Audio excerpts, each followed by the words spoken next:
A black veteran with one leg stood in front of a judge, not to defend himself, but to defend a shelter for forgotten soldiers. The city called it illegal. He called it a promise. But when the courtroom turned against him, could his quiet stand still shake the system? If stories like this move, you don't forget to like the video, share it with someone who needs to hear it, and hit subscribe to follow more powerful stories from Mr. Max Stories. Now let's take you inside the courtroom where silence speaks louder than protest. The courtroom was too quiet for a Monday morning. The kind of quiet that didn't come from respect, just indifference. Like no one expected anything meaningful to happen here today. The door creaked open and a man stepped in. No one turned, no one stood. But if you looked close enough, you'd notice it wasn't an ordinary entrance. Calvin Briggs, 42 former staff sergeant, lost his right leg in Fallujah 12 years ago. He walked with no crutches, just a silent determination and a titanium prosthetic that clicked softly with each step, steady, unshaken. In his left hand, he carried a small bag. In his eyes, something heavier. He didn't wear a uniform, didn't need to. Some men don't need medals to be noticed. But that day in courtroom 2B, no one really looked. He made his way to the defense table and sat, no fuss, no sound.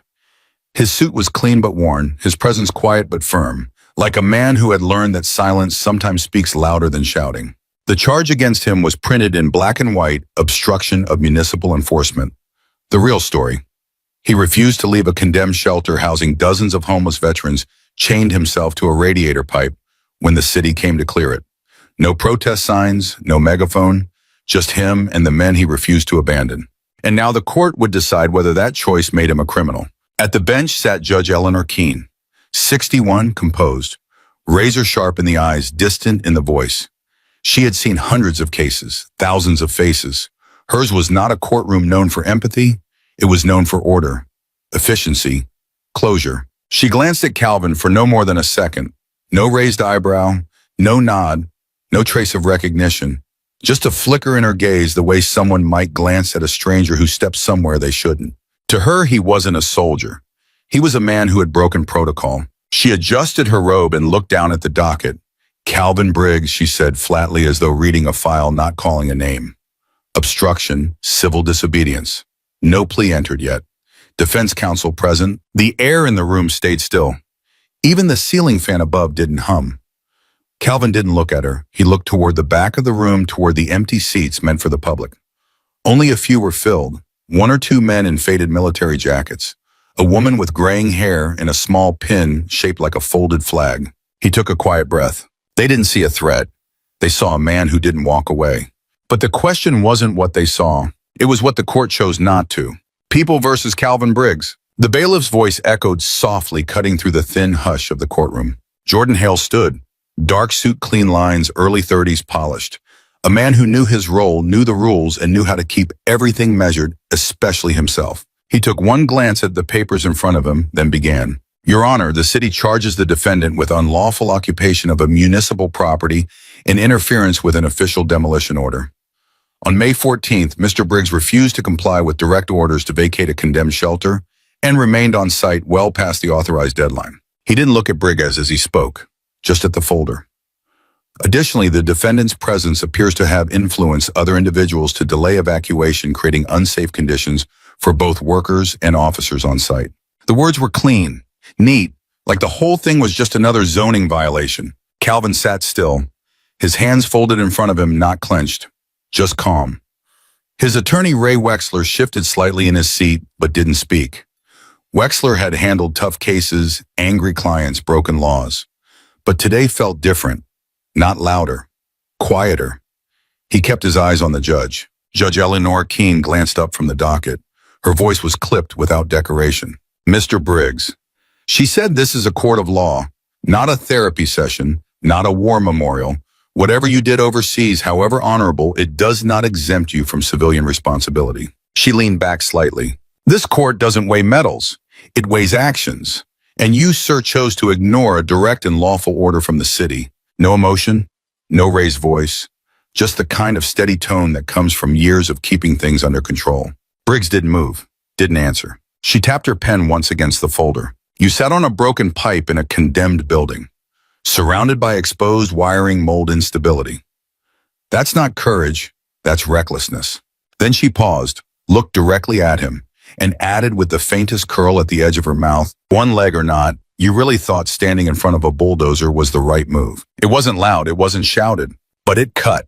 The room shifted not physically, but emotionally. Something in the gallery tightened. Even Hale blinked, unsure if that line was meant to be part of the record or just a passing thought. Wexler exhaled slowly, his jaw tightening just enough. He didn't speak, but his posture changed, leaned forward now, as if preparing for a storm that hadn't come yet. "Briggs!" He didn't blink, didn't flinch. He just looked at her, eyes steady, unshaken. Not angry, not defiant, just there, fully present, like he'd heard worse before and survived it. Keene held his stare for a moment, then looked away, brief but noticeable. And in that moment, the courtroom felt different. No words had been exchanged, no arguments made, but something invisible had shifted. A judge had struck first, but a man who'd faced real war hadn't moved an inch. The silence in the courtroom didn't break. It settled like fog hanging low over a quiet battlefield, present, unmoving, and strangely loud. No one said a word, but something had shifted. Then from the second row, a woman slowly rose to her feet. She was older, with silver hair pulled gently into a twist, the kind of elegance that doesn't ask to be noticed. Her blazer was modest, her hands folded in front of her like someone who had spent a lifetime holding more than they were ever able to say. But what caught the eye wasn't her poise. It was the small gold-edged pin on her lapel, a folded American flag. She didn't need to explain who she was. Mother of the Fallen said more than any outburst ever could. She didn't speak. She didn't move. She just stood, her gaze steady on Calvin Briggs. A few rows back, a man in an old army jacket pushed himself up from the bench. His back was crooked, but his eyes were clear. His salute never came, but the posture of his silence was sharper than any uniform. Then another person stood, and another. No one said a word. No one asked others to join. But like ripples on still water, they rose one by one, drawn not by protest, but by recognition. Veterans, widows, people whose stories didn't make it into speeches. They weren't making a statement. They were acknowledging one. It wasn't loud, it was sacred. Judge Keene's lips thinned, her gavel resting inches from her hand. "I will not tolerate disruption," she warned, her voice sharper now. "This is a courtroom, not a public gallery. Anyone interfering with these proceedings will be escorted out." Still they stood. They weren't shouting. They weren't waving signs, but the silence they held, the kind that came from loss and service, and long memories, carried more weight than any argument the defense could make. Wexler glanced at Briggs, unsure if they should say something, if this moment would cost them more than it helped. But before he could speak, he felt a light pressure on his shoulder. Briggs, still seated, had reached out calmly, quietly. "Let me speak," he said, his voice barely above a whisper but firm enough to be heard. Wexler met his eyes, and in them he saw no anger, no fire, just the quiet steadiness of someone who had carried things far heavier than this moment and was ready now to carry it out loud. With deliberate motion, Briggs rose. He used no cane, no assistance, just the strength of his remaining leg, the balance of his titanium one, and the quiet gravity of everything he'd lived through. The courtroom didn't breathe, because in that moment, Calvin Briggs wasn't standing despite his missing leg. He was standing because of everything that had tried to keep him down and failed. The room had stilled. Every shuffle, every breath seemed to pause as Calvin Briggs took a single step forward. He didn't raise his voice. He didn't clear his throat. He just began speaking like someone who had held the words too long to waste them on anything but the truth. "I didn't come here to argue," he said, his voice low but steady. "And I'm not asking for sympathy." He looked toward the judge, not with defiance, but with something quieter, firmer. "I came here because the record's missing some things, and someone ought to speak them." He shifted his weight slightly, not because he was uncomfortable, but because even standing had meaning now. "I lost my leg in Sangin District 2012. It was a backwater village none of us could pronounce, in a war half the country had already forgotten." He paused, just long enough. "We were on convoy when we hit an IED. I was thrown into a ditch. Private Lewis, 19 years old, from Little Rock, was still in the truck. The flames were coming fast, and command said we were to hold position until support arrived." He looked down for the first time, just a breath. "But I didn't wait. I went back in, dragged him out, took the hit with my leg before the second blast." No one moved. Even Judge Keene was silent now. "I didn't come back with glory," Briggs continued. "I came back with a prosthetic and 13 names I can still see when I close my eyes." He looked toward the gallery, toward the woman in the second row, toward the man with the old jacket, toward faces that remembered what many chose to forget. They were good men, better than me, and most of them didn't make it home. Another pause, not for effect, but for breath, for memory. Last week I went by the shelter the city had slated for demolition. I was looking for someone, honestly, and I found him. He swallowed. Private Lewis, the same kid I pulled from a burning truck 13 years ago, curled up behind a dumpster, shaking from cold and too proud to ask for help. He turned slightly as if letting the room see the image he couldn't forget. No shoes, no family, just a half-eaten sandwich someone had tossed. His voice cracked slightly just once, then held. I've already lost men to a war we didn't start. I'm not about to lose them again to a country that's supposed to be home. His eyes returned to the judge, not pleading, not provoking. I didn't chain myself to a pipe because I wanted attention. I did it because for the first time in years, someone needed me and no one else was coming. He let those words land, not heavy but honest. I didn't break the law to make a point. I stayed because it was right. Because Private Lewis didn't need a savior. He just needed to know someone still saw him. And just like that, he stepped back. No flourish, no nod, just quiet. The courtroom remained still, because what he said wasn't loud, but it echoed. There was a stillness in the room that no one dared break. Briggs had spoken his truth not to defend himself, but to defend the dignity of someone the city had forgotten. And for a moment it felt like the silence might stretch forever. Then from the very back row a man stood up. He wasn't in uniform. He wasn't wearing medals. He wore a plain dark suit, a white shirt, and shoes that looked a little too new, like he hadn't owned them long. His posture was careful, deliberate, like someone still getting used to standing straight again. All eyes turned. It took Briggs a second, but when he saw the face, a quiet warmth passed through his expression. Gentle, steady, almost like a father seeing a son return from something he wasn't sure he'd survive. The man nodded once, just enough. Judge Keene raised an eyebrow. Sir, are you here as part of the defense? Wexler turned to Briggs, but Briggs didn't look at the judge. He looked only at the young man and then said quietly for the whole courtroom to hear, "That's Private Lewis." You could feel the shift in the room, like a collective realization rolling through the air, subtle but undeniable. This wasn't just a name in a story. This was a man, flesh and blood, standing upright in the very courtroom that had dismissed him before it even knew he existed. Briggs stepped aside, not dramatically, just with grace. "I didn't just pull him from a burning truck," he said. "I pulled him from a freezing alley, from the edge of disappearing." He glanced at Lewis, then back at the judge. All it took was a warm bed, a meal that wasn't thrown away, and a door that didn't close in his face. The young man didn't say anything. He didn't have to. He just stood there, hands at his sides, chin lifted. But in his eyes, there was something no courtroom transcript could capture. Gratitude, quiet, fierce, unshakable. He met Briggs's gaze and held it. And though he said nothing, every person in that room felt what he was saying. "I'm still here, because he saw me when no one else did." Wexler blinked once, as if trying to absorb the full weight of what had just shifted in their favor. Even Judge Keene seemed slower to respond this time, her fingers brushing the bench, but not reaching for the gavel. And Briggs, now standing just behind Lewis, didn't smile or gloat. He simply said, soft but sure, that shelter didn't just give him a bed.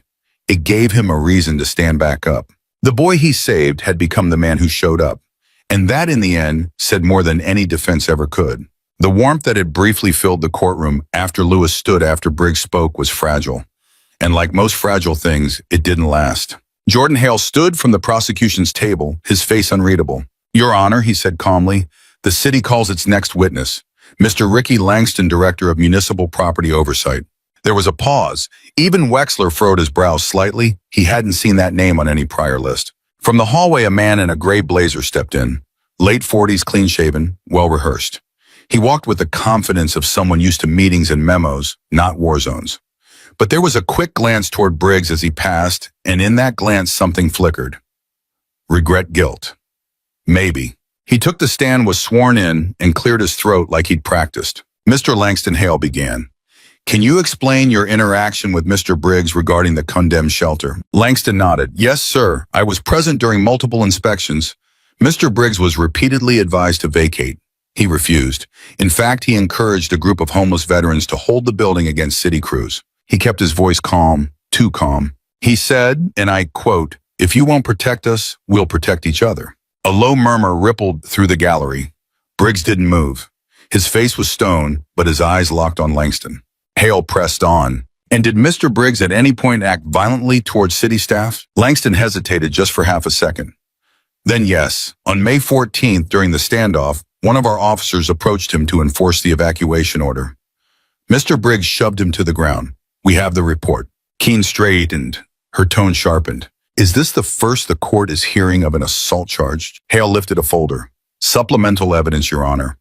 We received confirmation this morning. The city reserves the right to amend charges pending review. Wexler stood quickly.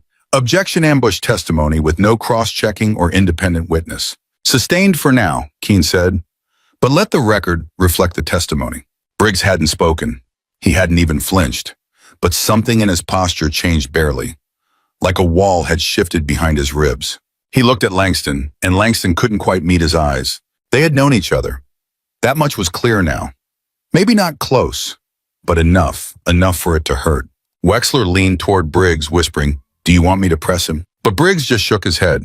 No, not yet. In the gallery, the older woman with the gold star pin tightened her jaw. The man in the army jacket looked away, as if ashamed not of Briggs, but of the game being played. Near the back of the courtroom, a woman sat typing rapidly into a laptop, Claire Sandoval, local journalist for the Times-Sentinel. She'd been quiet the whole time unnoticed, but now her fingers froze, then moved again, slower, more deliberate. Something didn't add up. She replayed Langston's quote in her head. The phrase didn't match what the city's previous statement had said in last month's press release. The timeline was too tight. She marked the discrepancy with a red flag. She didn't know if it would matter. But she knew this much truth didn't always shout. Sometimes it waited. And in that courtroom, something deeper than the testimony had started to crack. Judge Keene had spent decades behind that bench. She had heard the pleas of con artists and the silence of the truly broken. She'd built walls thick, clean, professional. Enough to do her job without letting the noise in. But no wall could brace for what came next. Ray Wexler stood. His voice was low, his tone unlike before. Your Honor, with the court's permission, I'd like to submit something into the record. Not as evidence, but as context. Keene raised an eyebrow, cautious. Wexler stepped forward carefully, holding a small white envelope yellowed slightly at the edges. The seal still intact. No stamps, no court markings. This was written 4 years ago, he said, by Lieutenant Matthew Keene. The air snapped inward like a held breath. Keene froze. The name hit her like a breath she didn't realize she'd been holding for years. Wexler didn't look at her directly. He set the envelope gently on the bench. Your son gave this letter to a grief counselor before he died. The counselor only recently contacted Mr. Briggs after seeing the story in the news. He paused, giving her space to object. She didn't. I understand this is irregular, and I leave it entirely to the court's discretion. Keene didn't speak. Her fingers, usually precise, hovered over the envelope as if it might burn her. Then she picked it up. She opened it slowly, her hands trembling, not from fear but from something older. Something buried. The courtroom was still. Even the sounds of breath seemed distant. Her eyes moved across the page. No one could read what she saw, but something shifted in her posture. Her lips parted slightly. Her shoulders, always squared, always still, dropped just a fraction. She blinked once, then again. Behind the lenses of her glasses, tears began to well. Not sudden, but steady, like water, finding its way through an old crack. She kept reading. And though the courtroom remained silent, everyone could feel that this wasn't a judge reviewing a note. This was a mother meeting a son again through the last words he left behind. In her lap, the page trembled lightly. From the gallery, no one dared move. Briggs watched her, not in triumph, not in expectation. Just waiting. After a long minute, Keene placed the letter gently on the bench, pressing her hand over it like it was something sacred. No words left her mouth. But behind her glasses, a single tear traced the line of her cheek before she could wipe it away. The gavel sat untouched. The record stayed open. Because some testimony doesn't come through witnesses. It comes through memory, through grief, through the echo of someone who never got to stand in a courtroom like this, but who left a voice behind anyway. And on that page, Matthew Keene had written, if you ever meet someone like me, don't treat them like they're broken. Don't treat them like a problem to solve or a disruption to control. Listen to them, Mom, please, just listen. Keene didn't speak, but something in her silence had changed. The silence that followed the letter lingered like incense, soft, heavy, sacred. Judge Keene didn't speak. She didn't need to. The lines around her eyes had softened, and in the deep stillness of that bench, She looked less like a symbol of power and more like a mother who had finally heard what she had long tried not to feel. Wexler turned to Briggs, ready to continue the defense. But Briggs shook his head. He didn't rise with urgency or anger. He stood slowly like someone who understood that what needed to be said didn't need to be shouted.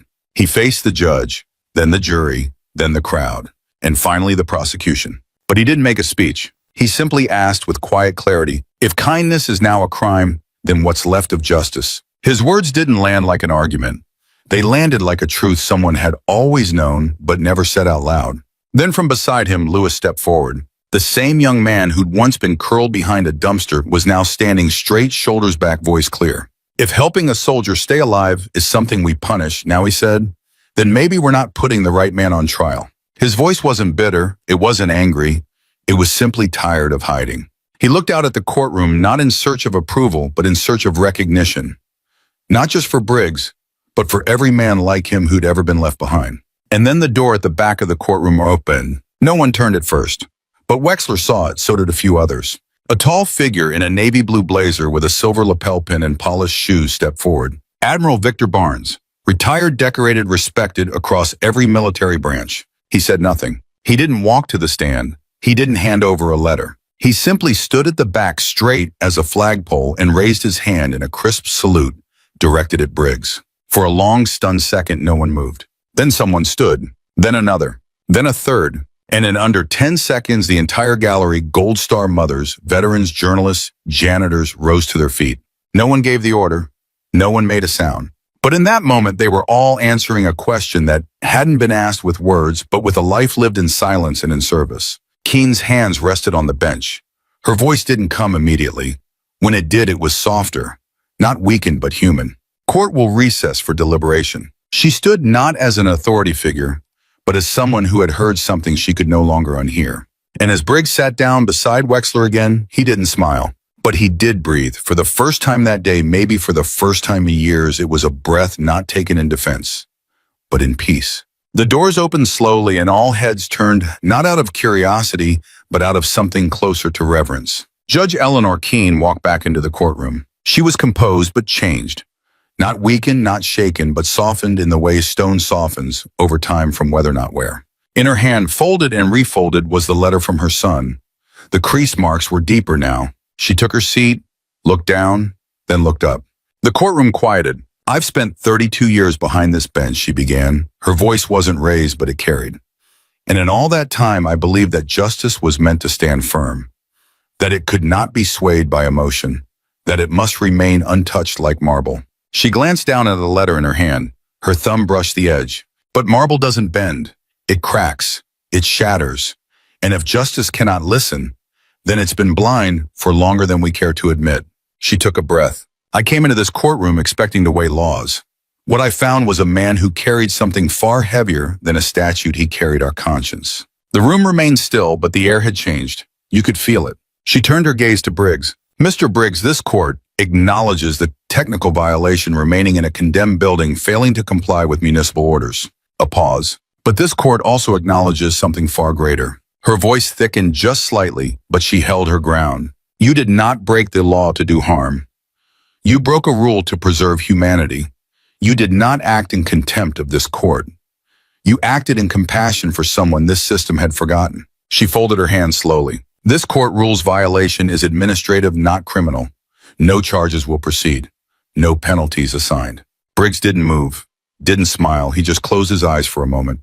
Not in relief, but in release. Keene wasn't done. I will not use this gavel today, she said, resting her hand beside it. Because this verdict doesn't need the sound of wood striking wood. It needs the sound of us finally listening. Then quieter. Mr. Briggs doesn't need forgiveness. He needs recognition for holding on to something this courtroom, this city had nearly let go of. She rose from the bench, not hurried, not hesitant. She stepped down.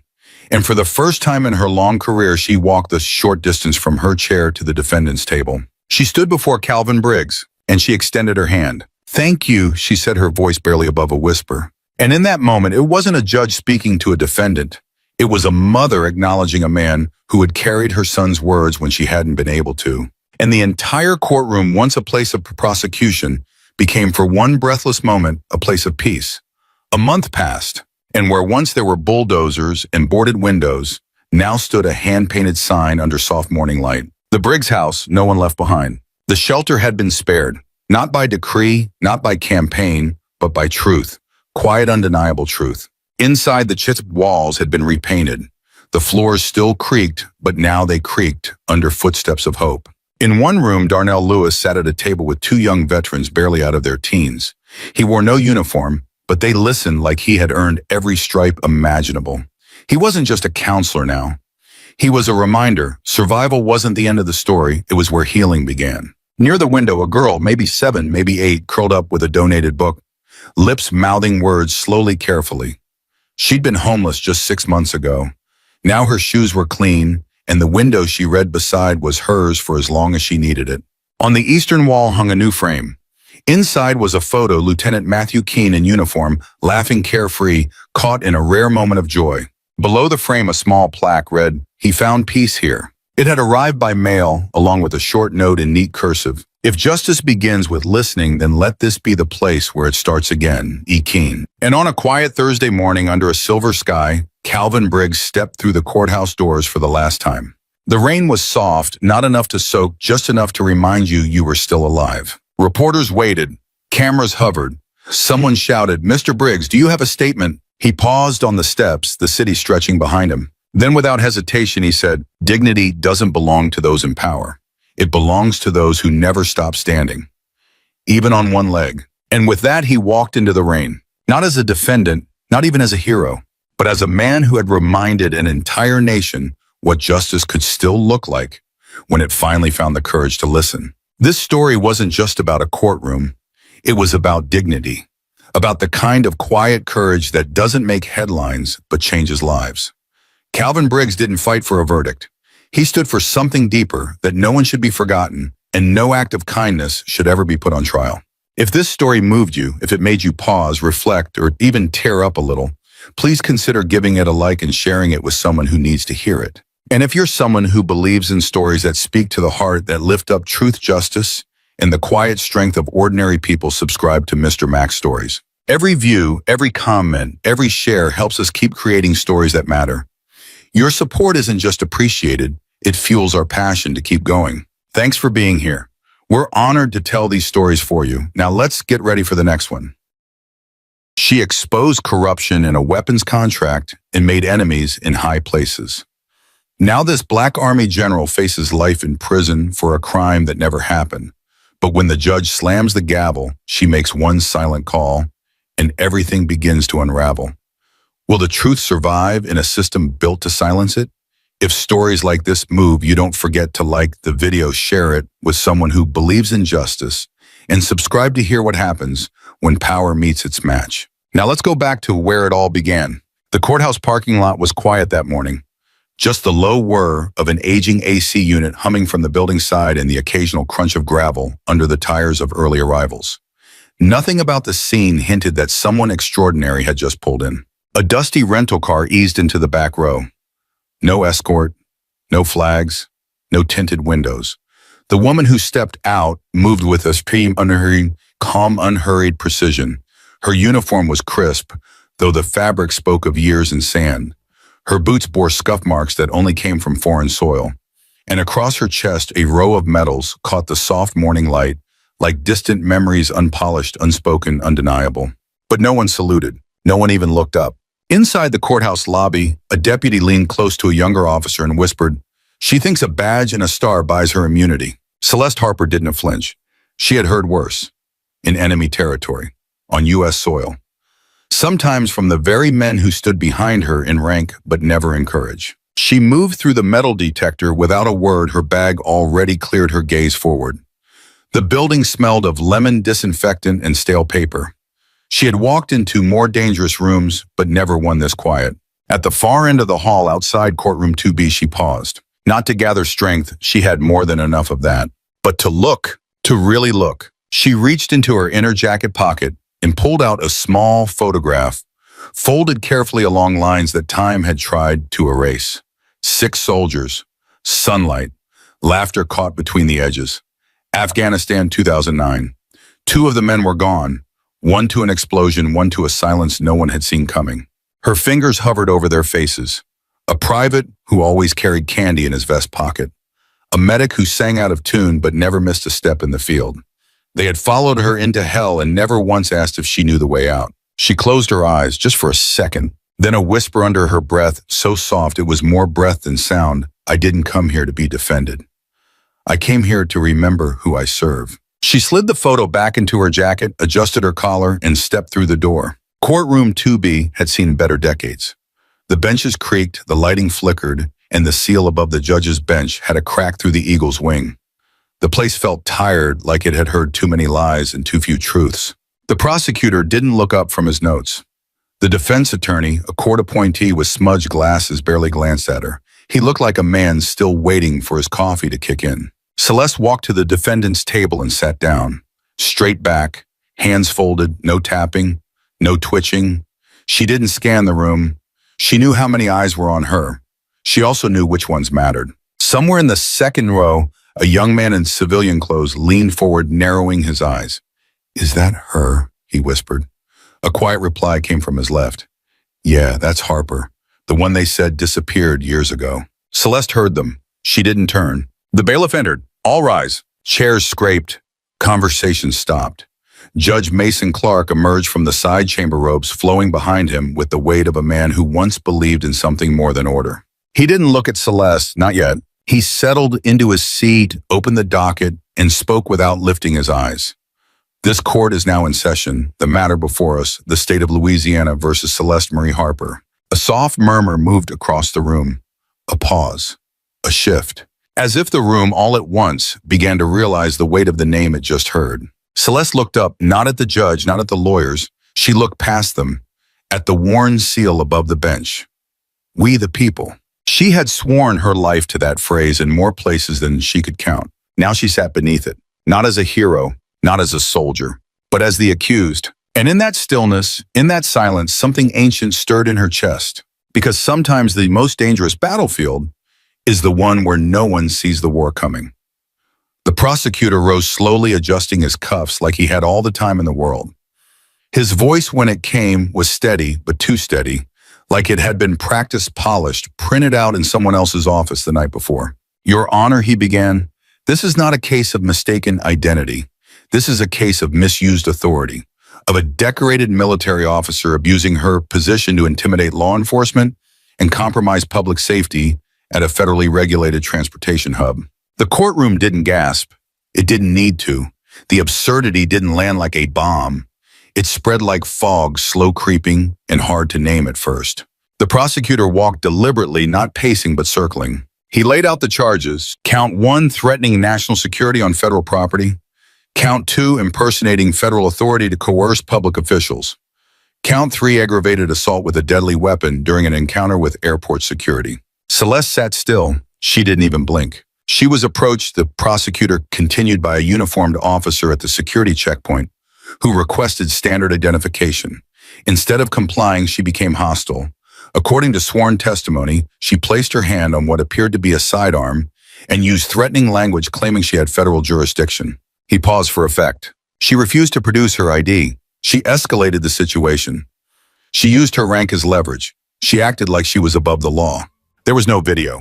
The airport's surveillance system, the prosecutor claimed, had suffered a technical malfunction. Body cam footage not recovered. Witnesses all from the same security team. Not one civilian. Celeste's court-appointed attorney adjusted his glasses, cleared his throat, and stood. He glanced at the folder in front of him, thin, too thin, and mumbled, "Your Honor, we'd like to request time to further review." Judge Clark cut him off. "Counselor, we've been reviewing for over a month. Proceed with what you have." The defense attorney looked at Celeste for the first time since entering the room. She didn't look back. She was staring ahead, not at the judge, not at the prosecutor, but at the seal again. "We the people." Words that once meant inclusion, unity, honor. Now they sat above her, detached from the reality playing out below. The attorney cleared his throat again, then said softly, "We question the lack of physical evidence, the absence of surveillance, the inconsistency in officer reports." He was drowned out before he could finish. The prosecutor stepped back in. "Speculation doesn't change what we know. A high-ranking officer in uniform at a major airport asserting authority she didn't possess and placing the safety of others at risk. That's not a misunderstanding, that's a threat. He paused, and threats must be contained. In the second row, the same young man who'd whispered her name earlier now shifted uncomfortably. He leaned toward the woman beside him, murmuring, "She wouldn't do that." The woman glanced over. "You know her?" He nodded slowly. "Not personally, but I saw her once, after my brother's unit came home. She stayed after the ceremony, talked to every one of them, didn't need to. But she did." The woman looked back toward the front of the courtroom, then whispered almost to herself, "Why would someone like that threaten an airport guard?" No one had an answer. Celeste remained motionless. Her breathing was steady, her hands folded gently on the table. But her jaw, if someone had been watching closely, tightened every time the word threat was used. Because she knew what they were really afraid of. Not her weapon, not her rank, but her voice, her presence in a place where she wasn't supposed to speak, her refusal to shrink. They weren't punishing her for what she did. They were punishing her for who she refused to stop being. The judge looked down at the paperwork, then raised his eyes finally toward Celeste. "This court," he said slowly, "is not concerned with optics or sentiment. It is concerned with law, and whether a person, regardless of uniform, crossed a line that endangered others." He let that hang in the air. But the room had already begun to shift. Because for all the talk of law, there was no video, no civilian witnesses, no body cam, just the word of one system against the silence of the person it had decided to erase. And somehow that silence said more than any testimony could. Judge Mason Clark had once been called the future of American justice. That was 26 years ago. A fresh graduate from Howard Law. Then Harvard, he'd made headlines for challenging mandatory minimums and calling out racial bias in sentencing. He'd stood on courthouse steps with his fists in the air and his voice cracking as he quoted Baldwin King and sometimes even his mother. Back then, he believed reform was not just possible, it was inevitable. You just had to push hard enough, speak loud enough, stand long enough. Then his son died. Malik was 23, a college athlete, studying architecture, and one night in the wrong place at the wrong time, a protest turned violent. A police cruiser burned, a store window shattered, and Malik running got caught in a cloud of tear gas and chaos. No one knows who fired, but a bullet found him in the spine. The news said it was an unfortunate consequence of civil unrest. But the image that stayed with Clark wasn't the news clip. It was the moment he saw the footage later. A brief clip, someone's phone shaking in the crowd. A group of men marching ahead of his son. Veterans, camo jackets, one of them yelling, black, angry, defiant. Aku Chinbin, a leader of the protest. And from that moment on, something shifted in Clark's spine too. Not right away, not all at once, but slowly the idealist became a man who no longer believed in disorder for the sake of hope. He believed in quiet, in restraint, in lines not crossed. Because to him, justice had once been the flame, but now it was the lid on the fire. That's who sat on the bench now.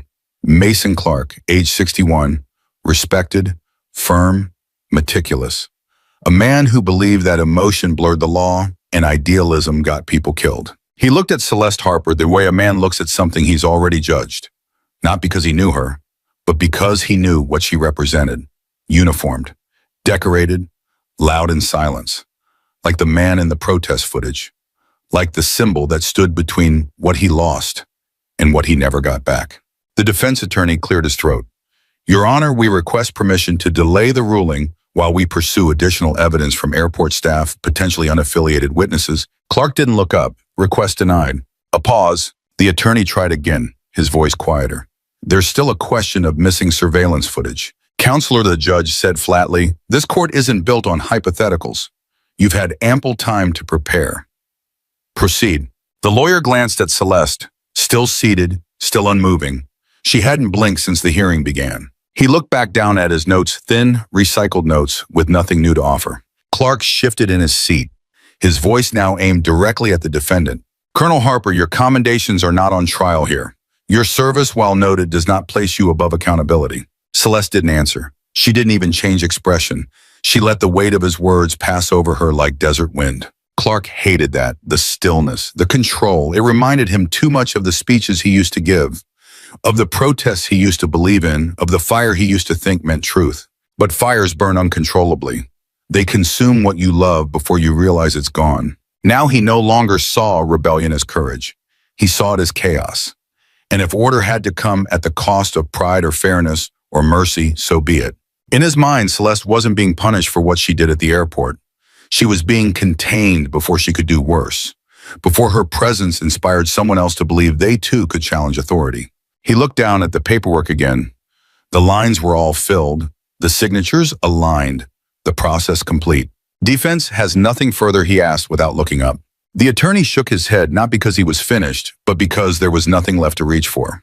Then Clark turned back to the file with finality. And in that courtroom, as the air grew thick and dry, the only thing louder than the silence was the knowledge that justice wasn't being served today. It was being managed, efficiently, quietly, permanently. And no one in that room dared to call it what it really was. Not yet. The courtroom had grown quiet, not respectfully quiet, but empty quiet.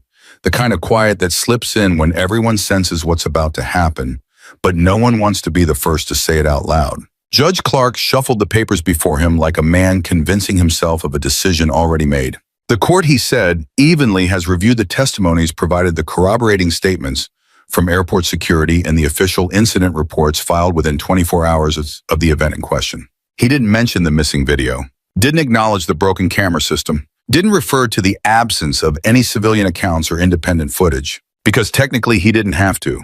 The prosecutor sat straight, hands folded neatly over his notes, eyes fixed ahead like a soldier awaiting a medal.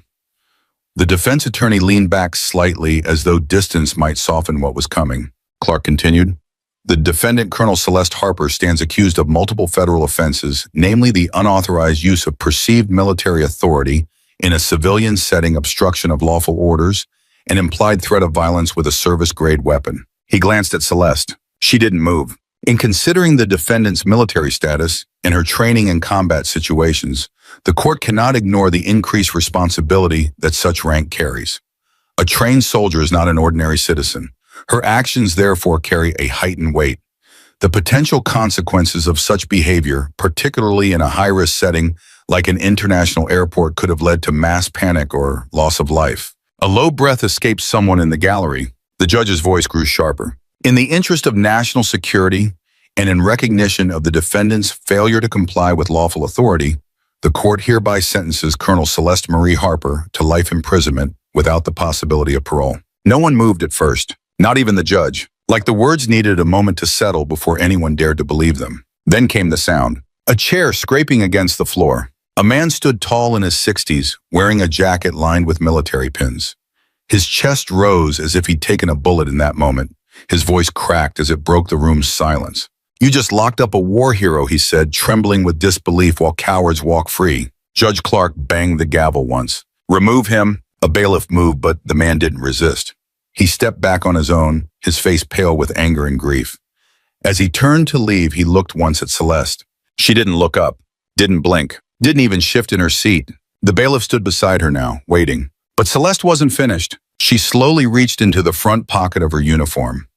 Not rushed, not hesitant, deliberate. She pulled out a slim, matte black, government-issued phone.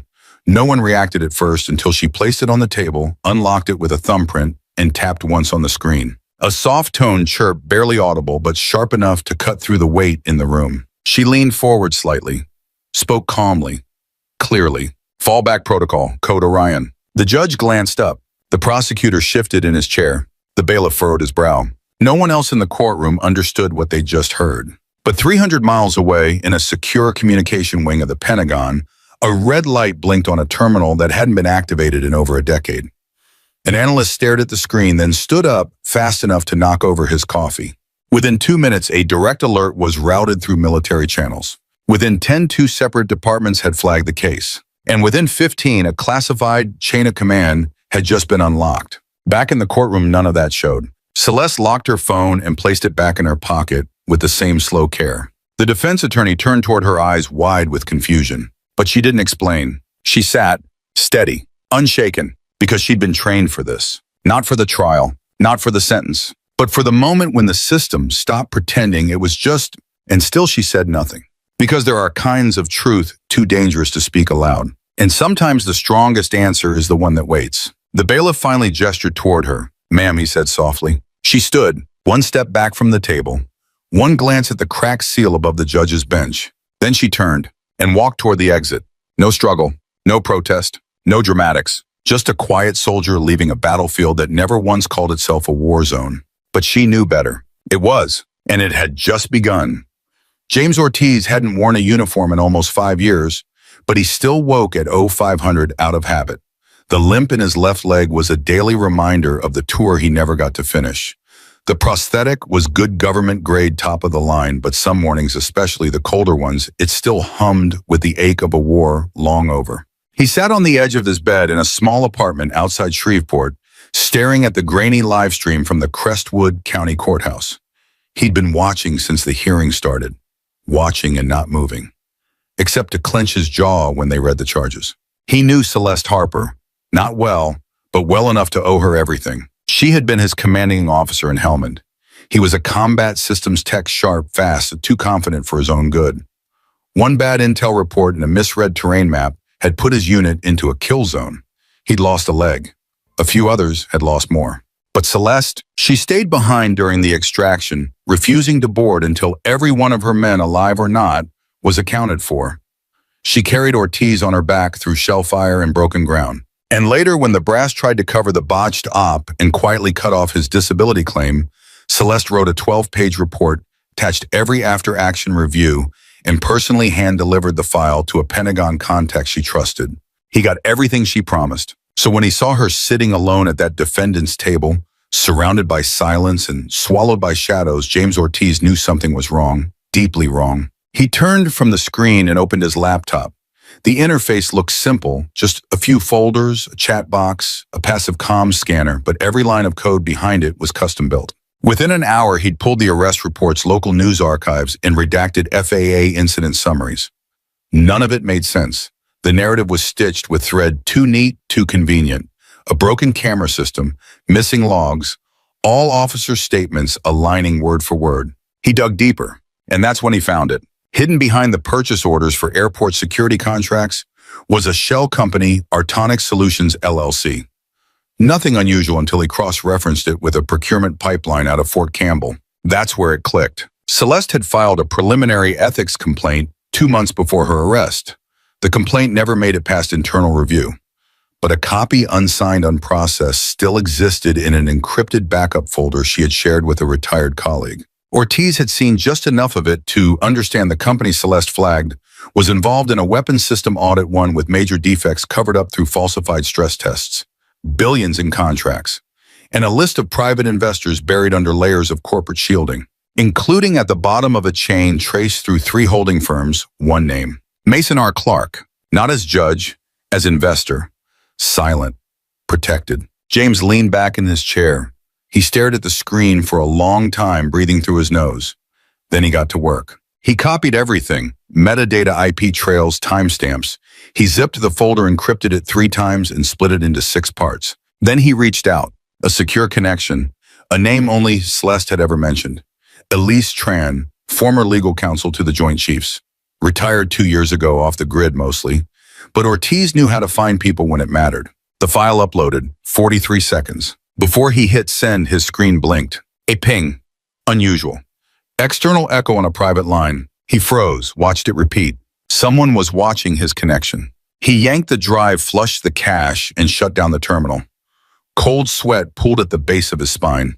Too late to disappear, too early to run. He looked at the closed laptop, then at the television where Celeste sat still, silent, sentenced. James Ortiz had seen war.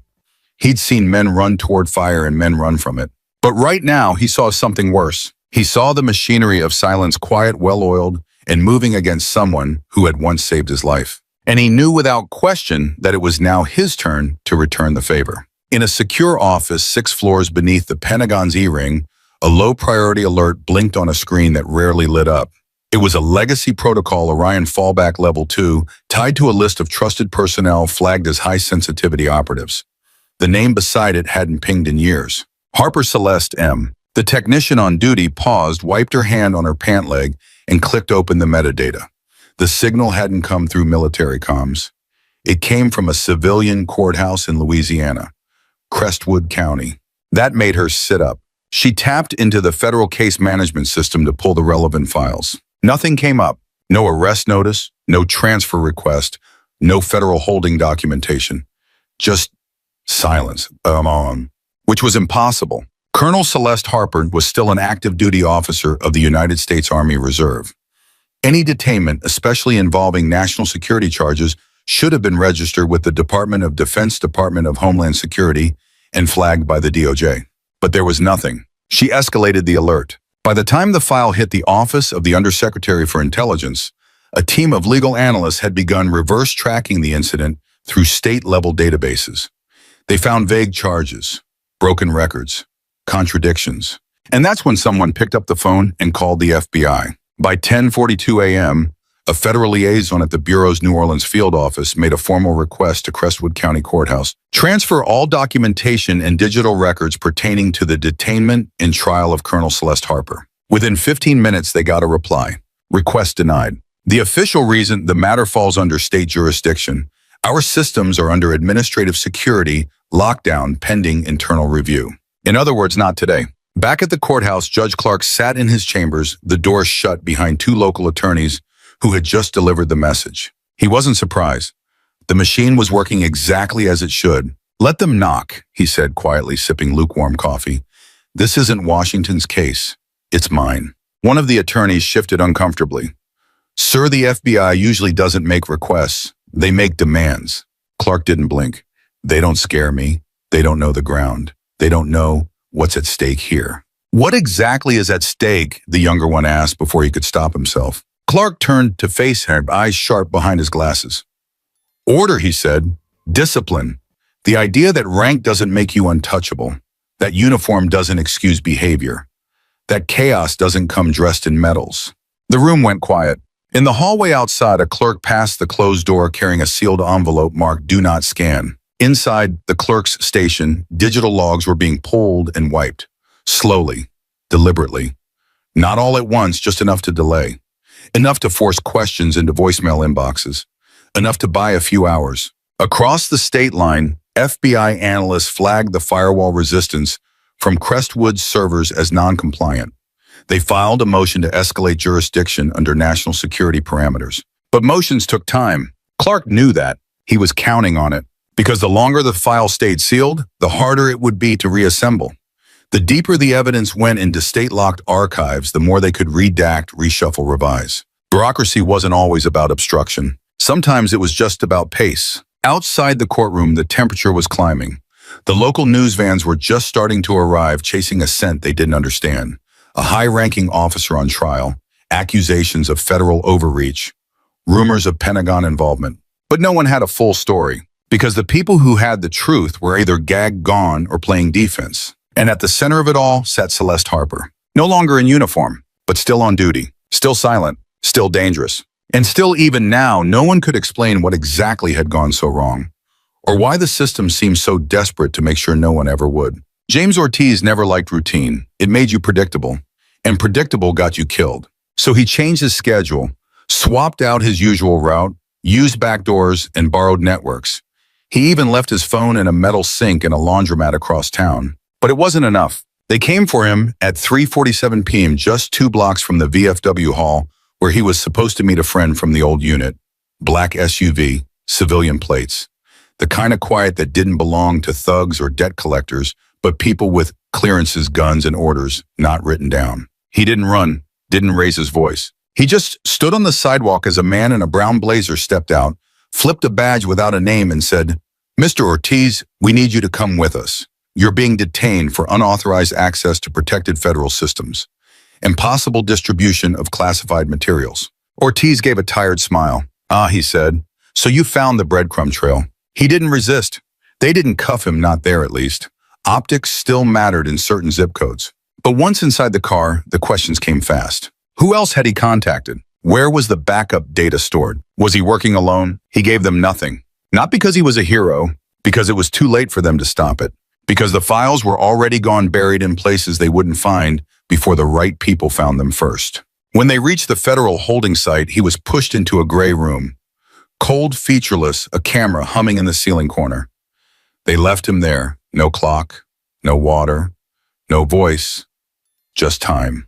And in the silence, James Ortiz did what all soldiers eventually learned to do. He waited. An hour later, back in Crestwood County Jail, a junior guard stepped into the administrative wing, holding a clipboard and a coffee that was already cold. He paused outside the holding cell marked for federal transfer candidates, frowned and knocked once. Colonel Harper. Inside, Celeste didn't move. She had been seated for hours facing the wall. The light above her flickered every 11 seconds. She'd counted. The guard swallowed hard. He was young, barely 22. He didn't know who she really was. But he knew the look on her face wasn't something you gave to criminals. I thought you should hear this, he said, his voice low. A man was picked up this afternoon, James Ortiz. They say it's federal. He's being held without formal charge. Something about classified interference. Celeste looked up. The guard stepped back half a pace. He hadn't expected that. Not the look, not the silence behind it. She didn't ask questions, didn't react right away. But something in her changed. Not broken, not shattered, just cracked. She stood, slowly walked to the center of the cell and took a long breath, as if steadying her feet on ground that suddenly felt unfamiliar. The guard, unsure what to do, stammered it. He said something before they took him. Celeste waited. The young man cleared his throat and repeated it as best he could. He said, "Don't let her fall alone. They need her gone because she knows where the bones are buried." Celeste's eyes closed just once, then opened with a steadiness that made the room feel smaller. She walked over to the cot, reached beneath it, and retrieved a small device from inside the lining of her duffel bag. Matte black, old military grade, passive voice recognition built in. She sat down, held it steady in her hand, and spoke clearly. Record initiated, Operation Clean Sweep. The device blinked once. Recording. Her voice came low even, but with a weight that couldn't be misheard. "This is Colonel Celeste Harper, ID number 74591 Zulu. As of this date, I am executing contingency protocol Clean Sweep under independent authority. I am no longer acting as a representative of the Army Reserve or under the jurisdiction of this court. I am acting in protection of the oath I took when I wore this uniform to defend against enemies foreign and domestic." She paused. No dramatic breath, no trembling. Just a voice built from silence. "This is not about me anymore. It hasn't been for a long time." Outside the cell, the young guard stood frozen. Inside, the truth had just begun to speak. And somewhere beneath the weight of betrayal, of silence, and of system failure, something steady and unshakable began to rise. Not vengeance, not anger. Purpose. The data package had been fragmented into 6 encrypted parts, rerouted through proxy nodes in 3 different time zones, and disguised beneath layers of outdated logistical forms. It took the Defense Intelligence Agency nearly 14 hours to recognize it for what it was, and another 4 to crack the encryption. But once the files opened, no one at the Pentagon's Crisis Response Wing sat down again. There were documents, of course, procurement contracts, falsified, inspection reports, internal memos, full of corporate signatures with strategic gaps. But it was the video that stopped the room cold. Pulled directly from a deleted security cache at the airport, recovered by the embedded metadata Ortiz had buried inside the file headers. Grainy at first, then sharpened by filters and AI cleanup. The courtroom narrative unraveled frame by frame. The footage showed Celeste Harper standing at a TSA checkpoint, calm, respectful, her ID already in hand. A woman in a hijab holding a child was being screamed at by a security officer who had one hand hovering too close to his belt holster. The woman was clearly terrified. The child, no older than 2, was crying, clutching her sleeve. Celeste didn't threaten. She didn't raise her voice. She stepped forward. One step between the officer and the woman. Her voice was clear. "Sir, that's enough. That was it. No weapon, no aggression, no claim of federal authority. Just one decorated soldier choosing to place herself in the line between fear and power." And the system had buried it, erased it, fabricated a new version with doctored testimony and missing frames. Now that version was gone, and the truth, sharp, undeniable, was about to walk into a courtroom built to suppress it. At 8:03 a.m., the FBI's Southern District Operations Unit arrived at Crestwood County Courthouse with a federal search warrant. They came in quietly, but not gently. Black jackets, brass folders, badge flashes, federal marshals flanking the entrance. A convoy of unmarked sedans parked with precision at the back loading dock. Judge Clark had just entered chambers when the knock came. He opened the door to a woman in a navy suit, hair tied back, credentials shining at her lapel. She was calm, professional, efficient. "Judge Clark," she said, "we're executing a federal order to seize all documents, recordings, and internal communications related to the case of Colonel Celeste Harper." Clark blinked. He started to speak, but she stepped in closer, voice lower now. Don't bother asking who authorized it. You already know. His throat tightened. Behind her, agents were already inside the clerk's office, copying hard drives, sealing boxes, photographing shredded files. The hallways echoed with the sound of boots and commands. Outside the courtroom, press vans were lined up along the curb, antennas raised like spears pointed at the building. A storm of cameras, microphones, and questions waiting to detonate. Clark stepped backward into his office. The agent followed. She leaned in, her tone no longer courteous. Your courtroom, she said softly, just became evidence. He said nothing, because there was nothing left to say. In the holding cell, Celeste sat alone. She had not been told anything yet. No news, no updates, no whispers of motion. But somehow she knew. The energy had shifted. The guard's footsteps were faster now. Radios buzzed more than usual. Someone upstairs was shouting, not in anger but in panic. She looked down at the recorder in her hand. The light still blinked, still active, still waiting for the rest of her statement. She turned it off. Not because the fight was over, but because the silence had finally broken itself. At 9:24 a.m., an internal memo from the Department of Justice reached the State Bar Committee. It included 6 key attachments, signed affidavits, and a preliminary recommendation for the immediate suspension of Judge Mason Clark, pending a formal investigation. By noon, a second motion was filed, this time to vacate the conviction of Colonel Celeste Harper, based on procedural misconduct, evidentiary fraud, and systemic bias. What had started as a closed-door verdict in a forgotten courtroom now trended across social media news feeds and military forums under one phrase. She stood alone because they made her. When the agents came for Judge Mason Clark, he didn't call for his lawyer. He didn't raise his voice. He didn't argue. He simply stood from his bench, the same one he'd presided from for 21 years, and straightened the collar of his robe. The courtroom was empty, the flags behind him still, the nameplate on his desk already beginning to collect dust. As he was escorted through the back hallway, he caught sight of her, Celeste Harper, now dressed in civilian black, standing in the corner, arms folded. Her eyes weren't angry, just still. He paused. The agents gave him space. He looked at her for a long moment, then said, not as a judge, not even as a man caught, just as someone worn down by years of choosing the easy kind of order. I used to believe like you, I just forgot why. Celeste didn't speak, but something in her face softened. Just enough. Ortiz was released later that week. No charges filed, no statement given, just a silent escort out the back of the building and a pile of papers no one would ever really read. His clearance was revoked, his DoD contract terminated, his name quietly added to a list that lived just below public records. But he smiled anyway, because when he got back to his apartment, his inbox had one unread message. No sender, no subject, just one sentence. You kept the line. It was enough. Celeste didn't return to the Army. There were no speeches, no medals reissued, no apology from the courthouse or the governor's office, just an unceremonious reversal of a conviction that should never have happened and a silence that tried to pretend none of it had ever occurred. But she wasn't interested in being reinstated. She was done asking to be heard. So she stepped onto a different kind of battlefield. Weeks later, Celeste Harper stood before a joint session at the Capitol. No uniform, no rank, just her voice. The chamber was quiet. Justice, she said, was never supposed to be convenient, or selective, or reserved for those who know the right names. She scanned the room.